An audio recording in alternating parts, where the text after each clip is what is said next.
Boa noite, irmãos.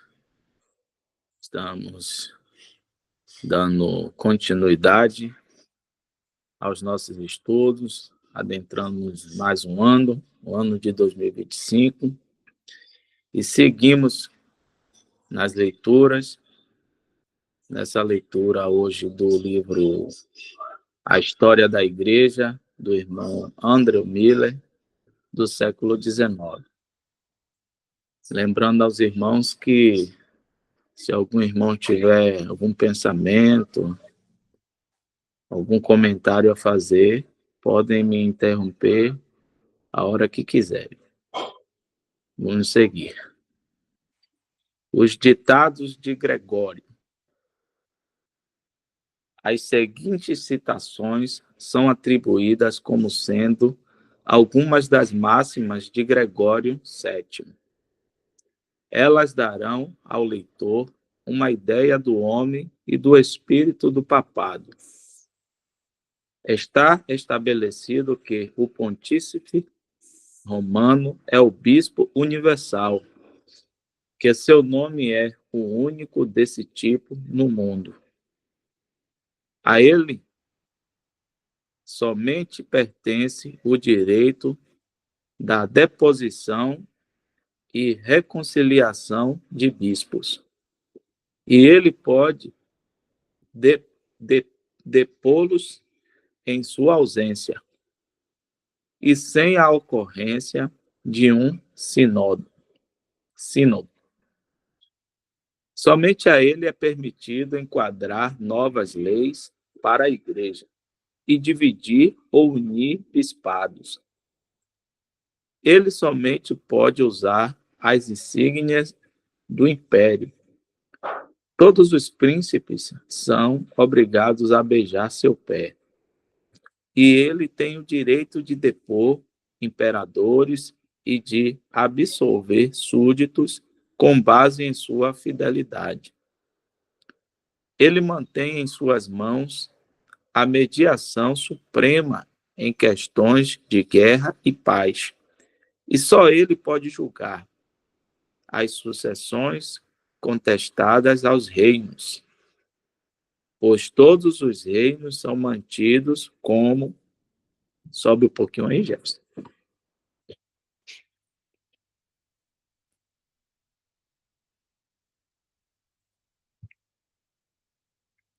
Como fiéis a São Pedro. Com sua permissão, inferiores podem acusar seus superiores. Nenhum concílio pode ser designado como geral sem seu comando. A Igreja Romana nunca cometeu erros e, como testificam as Escrituras, nunca errará. O Papa está acima de todo o julgamento e, pelos méritos de São Pedro, é sem dúvida considerado santo. A Igreja não deveria ser a serva de príncipes, mas sim sua senhora. Se ela recebeu de Deus o poder de ligar e desligar no céu, muito mais deve ter ela igual poder sobre as coisas terrenas. Mas enquanto a denominação soberana da Igreja tinha há muito tempo sido o grande sonho de Hildebrando, ele viu que certas formas eram necessárias para o cumprimento de seu objetivo. E a este ele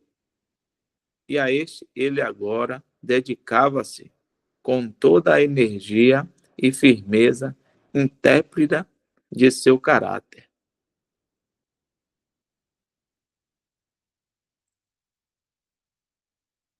Gregório VII e sua reforma. Por volta do fim do primeiro ano oficial de Gregório como Papa, março de 1074, ele reuniu um numeroso concílio em Roma, com o propósito de declarar guerra contra os dois grandes vícios do clero europeu: e os dois grandes obstáculos para seu esquema teocrático: o concubinato e a simonia, isto é, o casamento de sacerdotes e a venda de benefícios. Muitos que eram favoráveis à reforma achavam o decreto quanto ao celibato não apenas severo, como também injusto, porque se aplicava igualmente aos mais honráveis casamentos e aos de maior desprezo.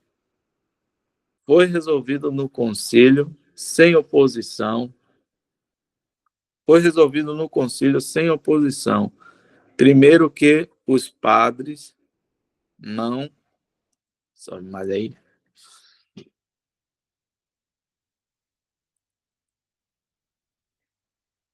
primeiro que os padres não deveriam se casar, segundo que aqueles que estavam casados deveriam deixar suas esposas ou anunciar ao sacerdócio, ou renunciar ao sacerdócio.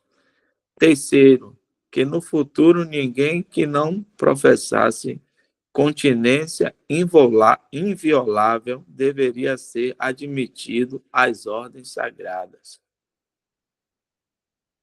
Muitos dos primeiros pais se esforçaram para estabelecer a conexão entre o celibato e a santidade, e a persuadir os homens que aqueles que se casaram com a igreja deveriam evitar a contaminação de uma união terrena.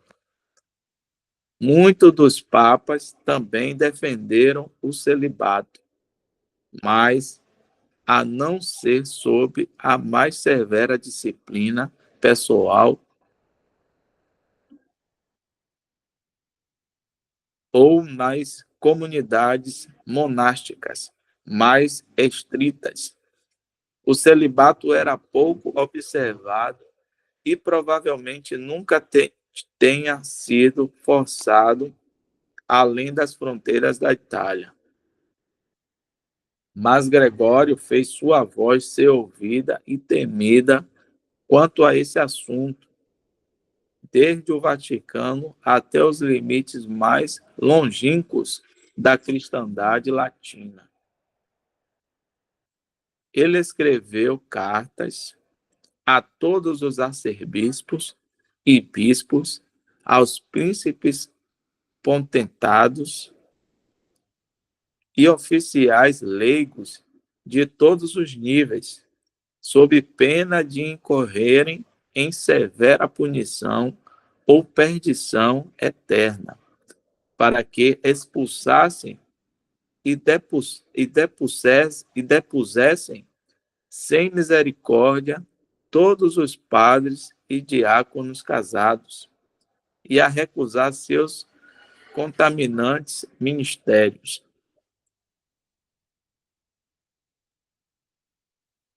Esses despachos estavam cheios de anátemas, maldições, contra todos os que contra todos os que resistissem aos seus decretos.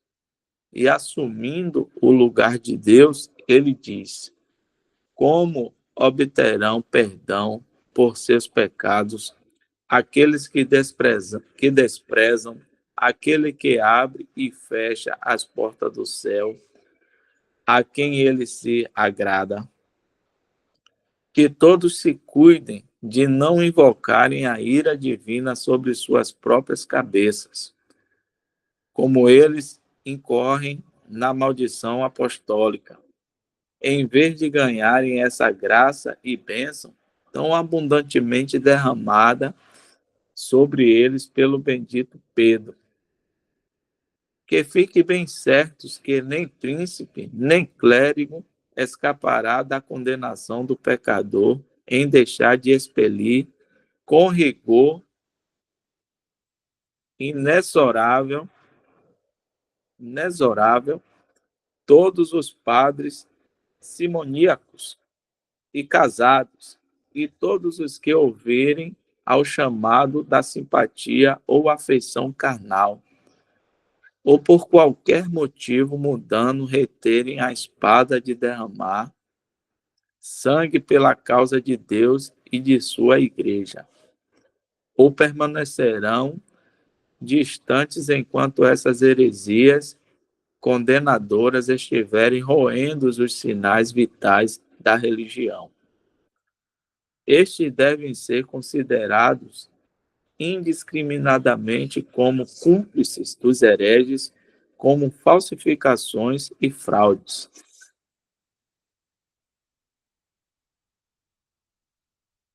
Sobe, Maria.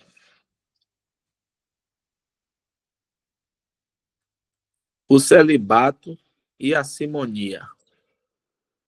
A promulgação desse decreto produziu, bem como concebeu, a maior agitação e angústia possíveis por toda a extensão da cristandade. Até esse tempo, certo ou errado, o casamento tinha sido a regra e o celibato a exceção. E a injustiça, são mais,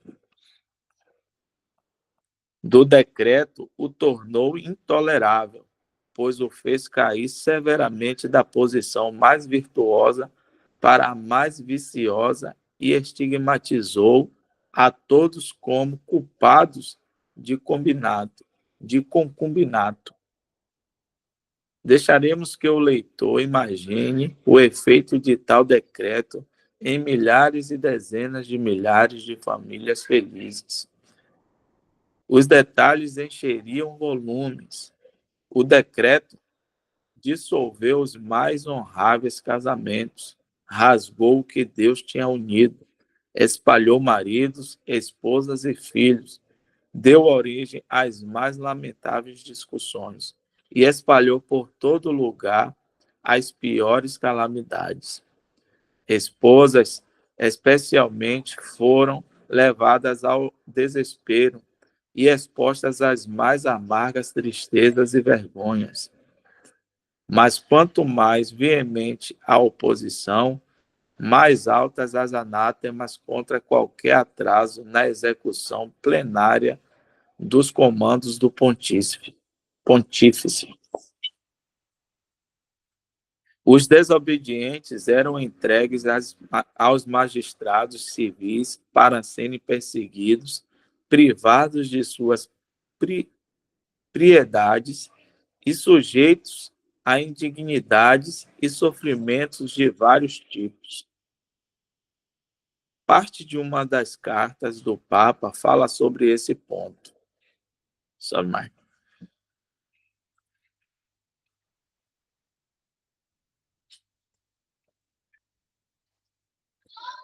Aquele cuja carne e sangue mover-se à dúvida ou ao atraso é carnal. Este já está condenado. Este não tem parte na obra do Senhor. Este é um ramo podre, um cão estúpido, um membro cancroso, um servo infiel, um servo do tempo e um hipócrita. Mas como nenhum dos soberanos da Europa estavam dispostos a lutar pelas esposas do clero, o Papa logo tinha todo o assunto sob seu controle, e muitos dos padres não lamentaram ser libertados das obrigações de seus maus caminhos. Simonia. O conflito decorrente da lei gêmea para a supressão da simonia era mais difícil de lidar e, tendo sido prolongada por muitos anos, envolvia tanto a Igreja quanto o Estado em muitas e grandes calamidades.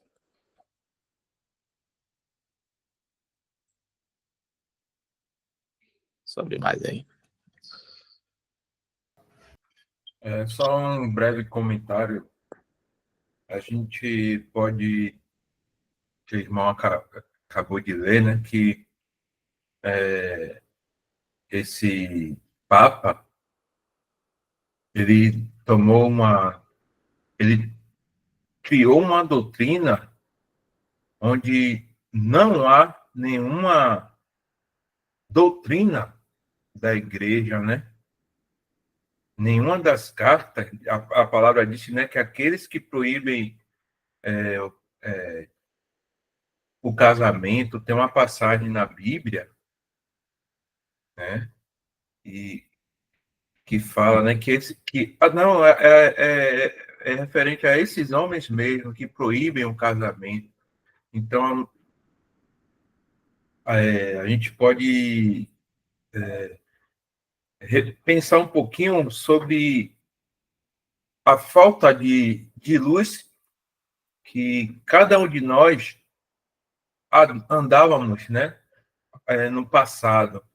Mas aqui é algo gravíssimo.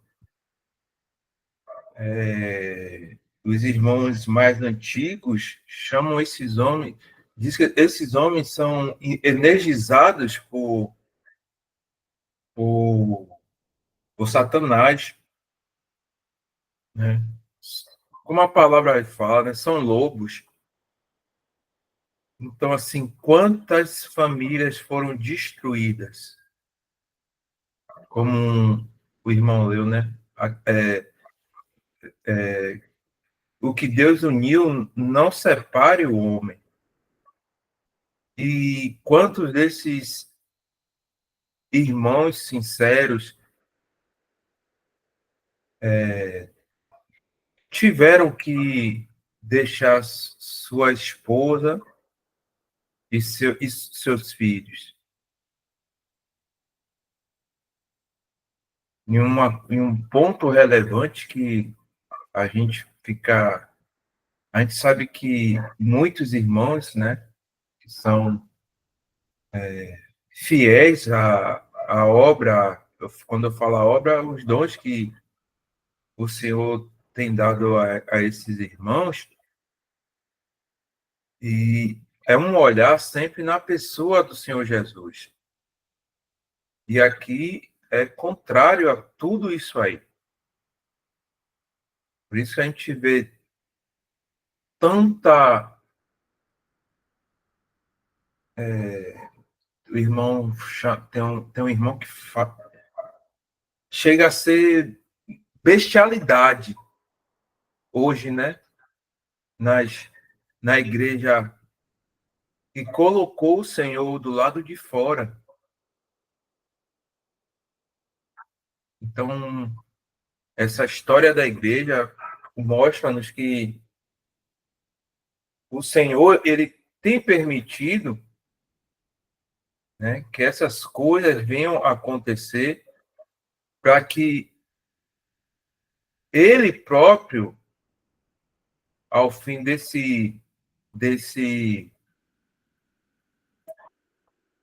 dessa dispensação, ele venha trazer juízo,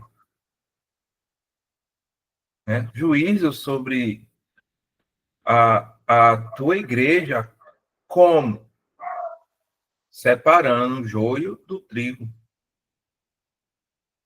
Nós devemos aqui saber e avaliar o quanto desde dos irmãos que caminharam na fé, passaram, né, por amor a essa pessoa bendita, né, que está sentada à direita de Deus Pai. E é lamentável a gente ver a que ponto esses homens ainda vão chegar, né, irmãos, porque muitas das coisas que a cristandade irá mostrar será ainda assim depois que a igreja, a verdadeira igreja do Senhor, ser arrebatada.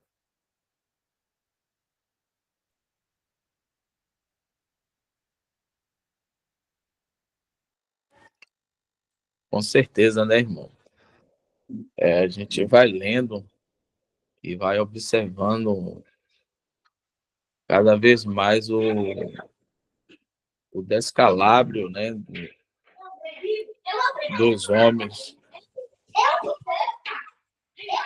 quando eles assumem essa posição de poder, né?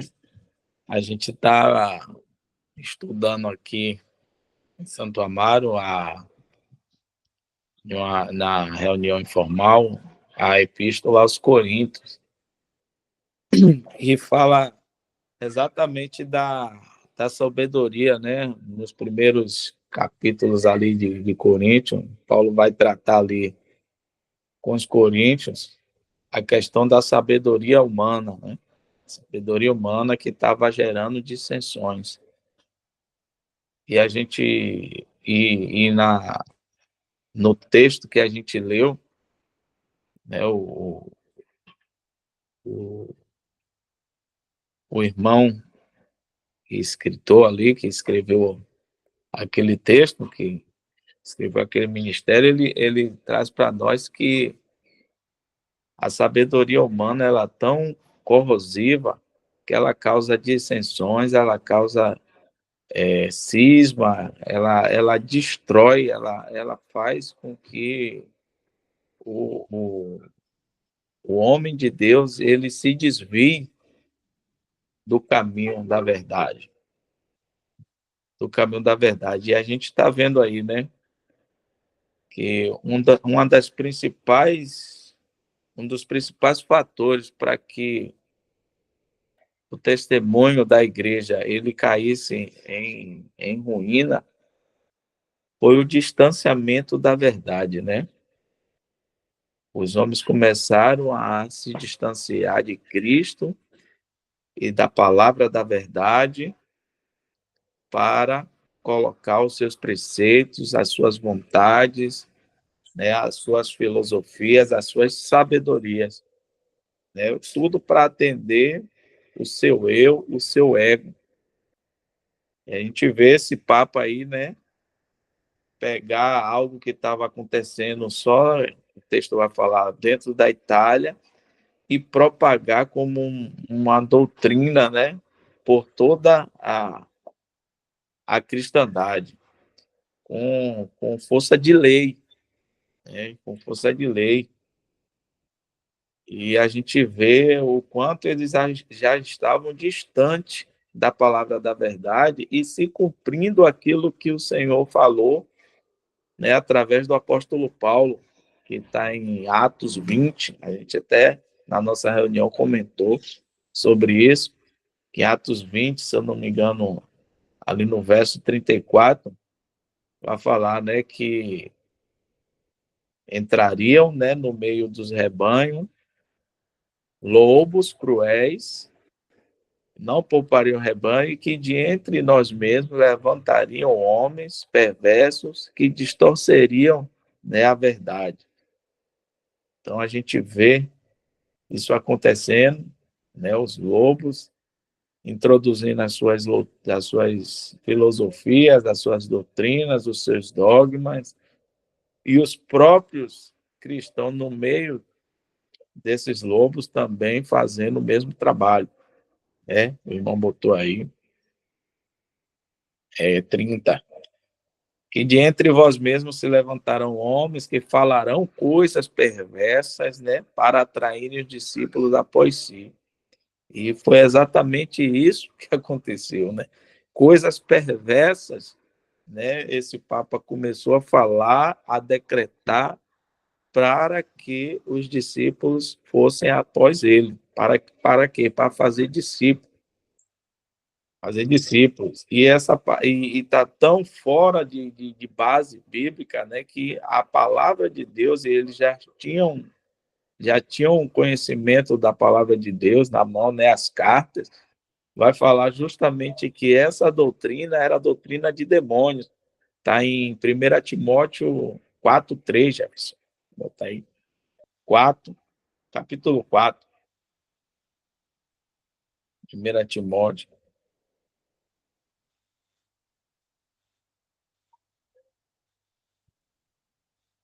capítulo 4. Aí, do verso 1 para a gente melhor contexto. Mas o Espírito expressamente diz que nos últimos tempos apostatarão alguns da fé, dando ouvidos a espíritos enganadores e a doutrinas de demônio. Então, isso é doutrinas de demônio. E pela hipocrisia de homens que falam mentiras, tendo cauterizado a sua própria consciência.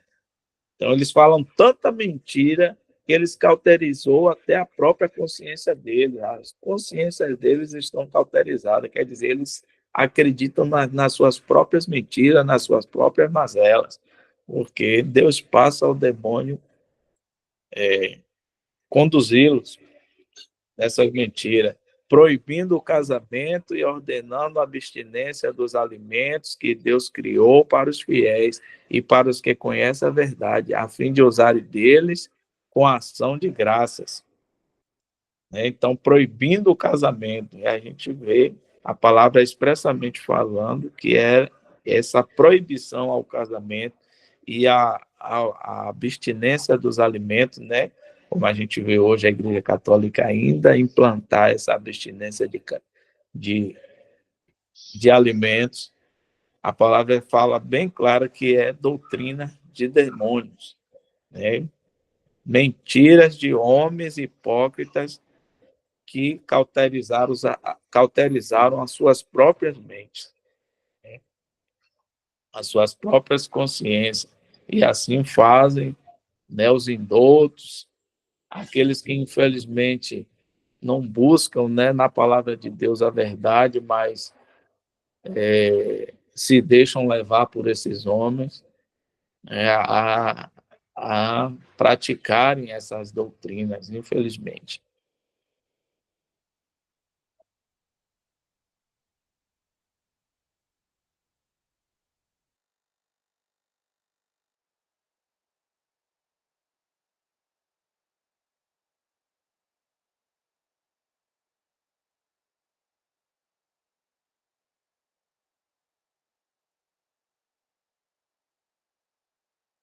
Dá tempo de ler esse parágrafo?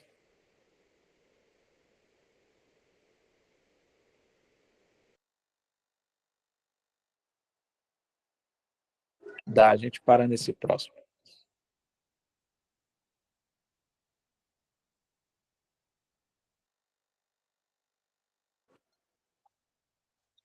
A heresia simoníaca.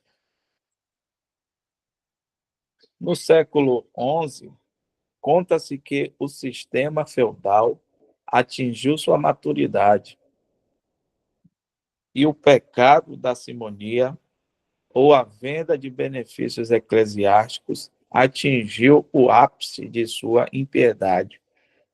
Nesse período, a história nos informa que, desde o papado até a menor cura paroquial, toda dignidade espiritual tinha seu preço em dinheiro e tornou-se um objeto de troca ou venda. Mesmo o bispado de Roma era tão notoriamente comprado e vendido nessa mesma época que houve 3 papas simultâneos. Bento IX, que ficava em Latrão, Silvestre III, que tinha o Vaticano, e Gregório VI, que tinha Santa Maria. Mas as discussões eram tão vergonhosas e tão feroz era a guerra entre os papas e seus amigos que os italianos imploraram para que o imperador Henrique III fosse a Roma e examinasse as reivindicações conflitantes dos 3 pontífices. Um concílio ocorreu em Sutri, por volta do ano 1044, quando as imoralidades mais inéditas e a mais flagrante simonia foram provadas contra os papas diante de Henrique. Qual dos 3 a alta igreja considerava, então, o legítimo sucessor de São Pedro? Isso não sabemos. mas não pode haver dúvida de que eles eram todos descendentes lineares de Simão, o Mago, que pensava que o dom de Deus podia ser comprado com dinheiro. Poucos, muito poucos, eram os verdadeiros descendentes de Simão Pedro, que deixou tudo o que tinha e seguiu a Jesus.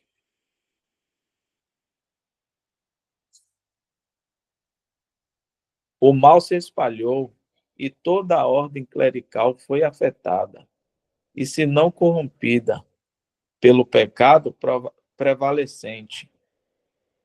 Quando o bispo descobria que tinha gasto demais com sua sé, ele naturalmente aumentava o preço das posições inferiores para indenizar a si mesmo.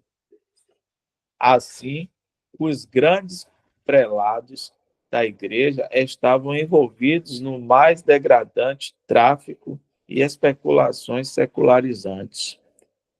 Nada podia ser mais baixo, e isso abriu a porta da igreja para os piores dos homens, leigos, sem educação ou religião, bárbaros, sem civilização, compravam ordens sagradas e forçavam sua entrada nas sagradas fileiras do sacerdócio. E é claro, claro, trazia com eles a pior impiedade do mundo e as maiores enormidades dos pagãos. A simonia tornou-se, assim, o pecado abrangente desse período, e cada vício surgiu naturalmente dele. Nos esforçaremos agora em verificar sua origem.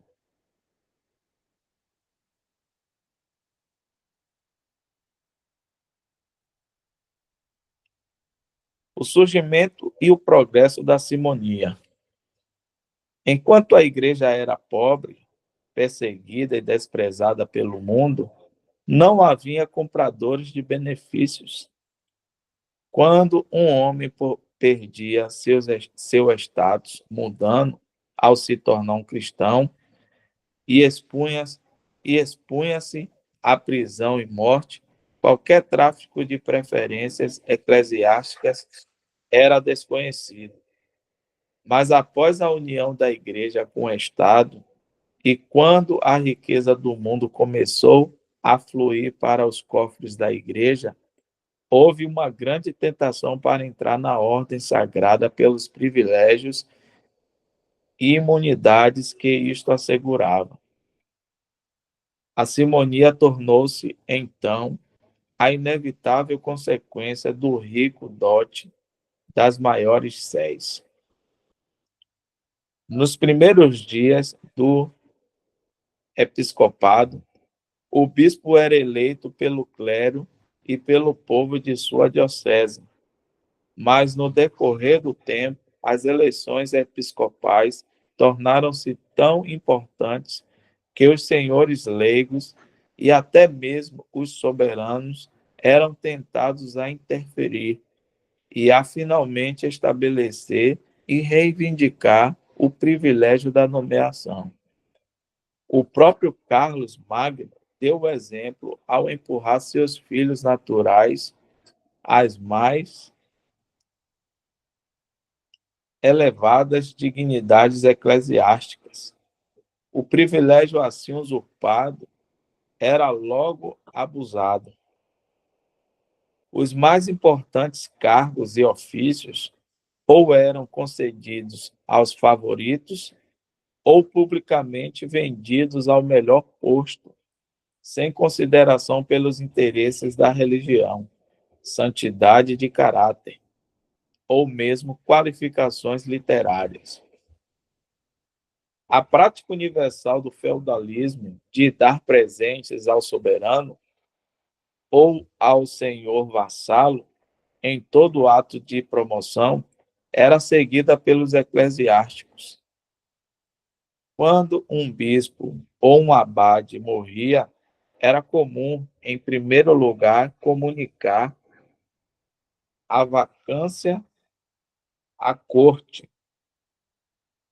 E então o anel ou o báculo do prelado ou abade falecido era colocado nas mãos de um superior temporário. O próximo bispo ou abade indicado era obrigado, pelo costume geral, a apresentar um presente ou reconhecimento. Isso necessariamente levava a uma transação que assumia o caráter de uma barganha e venda. O presente ou oferta, que no início era aceito como honorário e voluntário, foi com o tempo exigido como um preço com ganância, sem escrúpulos. A isso estava conectada a famosa questão da investidura. O anel, o símbolo de seu casamento com sua diocese, o báculo, o cetro de seu domínio espiritual. Esta investidura transmitia o direito às posses ou dotes seculares do benefício. Isso não presumia consagrar, mas permitia à pessoa consagrada executar seu ofício em uma certa esfera determinada e sob a proteção e garantia do poder civil. Muitas das séis eram dotadas com direitos e royalties soberanos dentro de suas expectativas províncias. Bispados e abadias tinham crescido em principados e governos, e a esses príncipes eclesiásticos, a maior parte dos ofícios e concílios do Estado tinham sido confiados. No sistema feudal, bispos tinham se tornado, em todos os aspectos, em posição igual aos dos nobres seculares. Em toda a cidade, diz Milman, o bispo, se não o primeiro dos homens, estava no mesmo nível que o primeiro.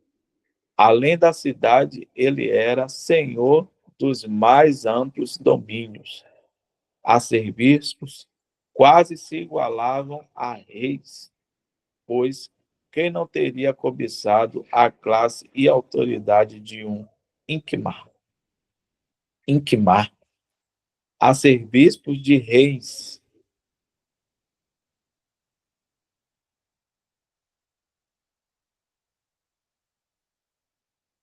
Em vez do fraco monarca carlovingio.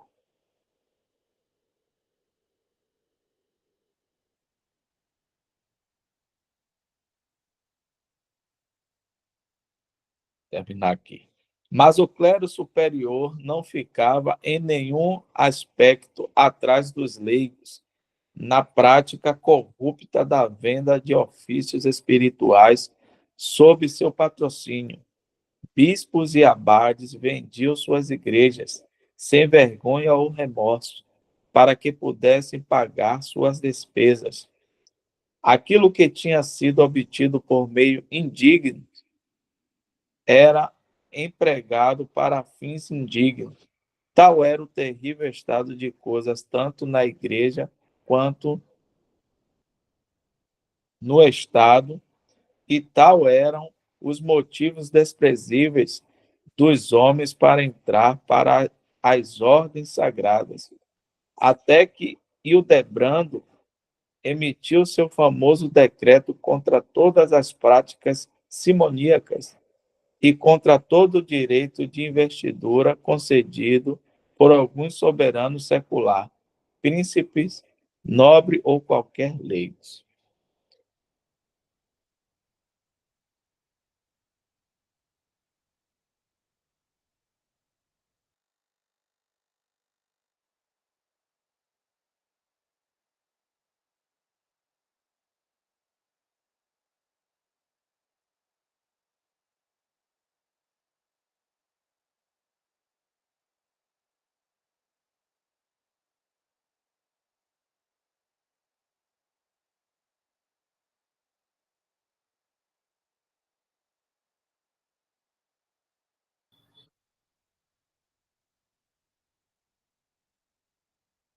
Ok, Alexandre?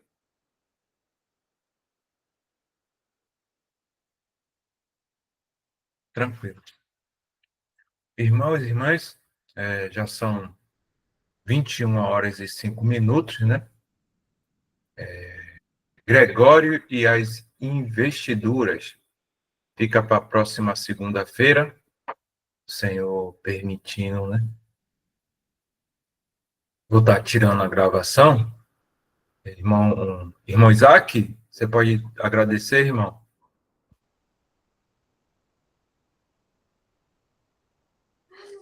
Vamos.